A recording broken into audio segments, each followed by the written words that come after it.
اللہ کے حبیب صلی اللہ علیہ وسلم ایک مرتبہ دو قبروں کے پاس سے گزر رہے تھے تو آپ کو معلوم ہوا کہ قبر والے کو عذاب ہو رہا ہے۔ تو صحابہ نے پوچھا تو اللہ کے حبیب صلی اللہ علیہ وسلم نے جواب دیا انہما لا يعذبان فی کبیر اما احدهما فکان لا یستتر من البول واما الاخر فکان یمشی بالنمیمہ۔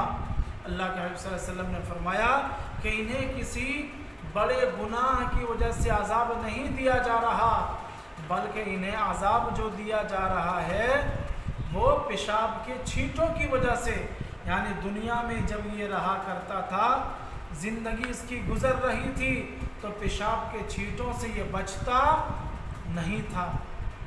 تو آپ غور کیجئے کہ جو شخص پیشاب کے چھینٹے سے نہ بچتا ہو اس کے لیے عذاب دیا جائے گا، اسے تکلیفیں دی جائیں گی، قبر میں اس کا عذاب ہوگا۔ تو جو آدمی صبح شام 24 گھنٹہ میں کہہ رہا ہوں، جو شخص 24 گھنٹہ ناپاک رہتا ہو تو اس کے جسم میں پیشاب کے کتنے چھینٹے کتنے قطرے لگتے ہوں گے۔ تو آپ خود فیصلہ کر لیجئے کہ اس کا قبر میں کیا حال ہوگا۔ جو 24 گھنٹہ ناپاک رہتا ہے اس کا پھر کیا ہوگا۔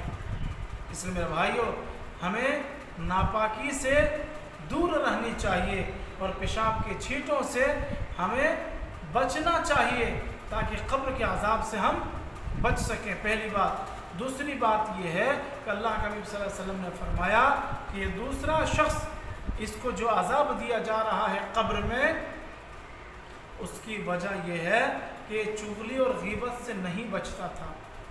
اب آپ دیکھ لیں، صبح و شام ہماری مائیں اور بہنیں جیسے پیشاب کے چھینٹوں سے نہیں بچتی، ناپاکی سے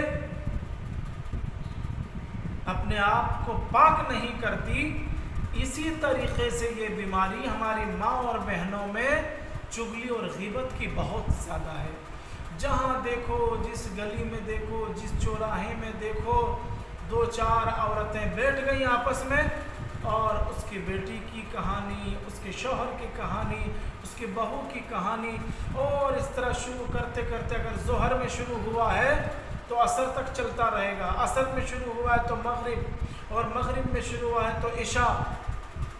تو ہماری ماں و بہنوں میں یہ دو چیزیں بہت زیادہ ہیں، ایک یہ ہے کہ ناپاکی میں پورا دن اور رات گزارنا، اور دوسرا چغلی اور غیبت کرنا۔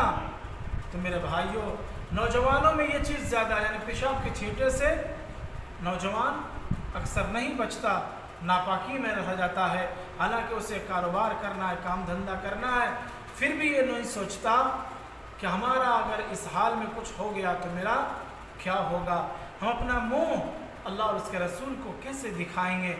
تو ہمیں ہمارے نوجوانوں کو، ہماری ماں اور بہنوں کو ان دو چیزوں سے بچنا ہے اور بچانا ہے۔ اگر ہم یہ دو چیزوں سے اپنے آپ کو بچا لیے تو پھر قبر کے عذاب سے انشاءاللہ تعالی ہم بچ جائیں گے۔ تو ہم کوشش کریں گے کہ چغلی اور غیبت سے اپنے آپ کو دور رکھیں اور ناپاکی سے اور پیشاب کے چھینٹوں سے ہم دور رہیں۔ کیوں؟ اللہ کے حبیب صلی اللہ علیہ وسلم نے فرمایا انہما لا يعذبان فی کبیر اما احدهما فکان لا یستتر من البول واما الاخر فکان یمشی بالنمیمہ۔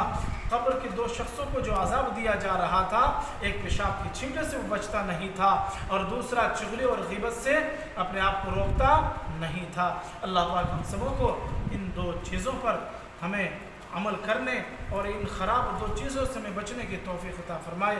وآخر دعوانا الحمدللہ رب العالمین۔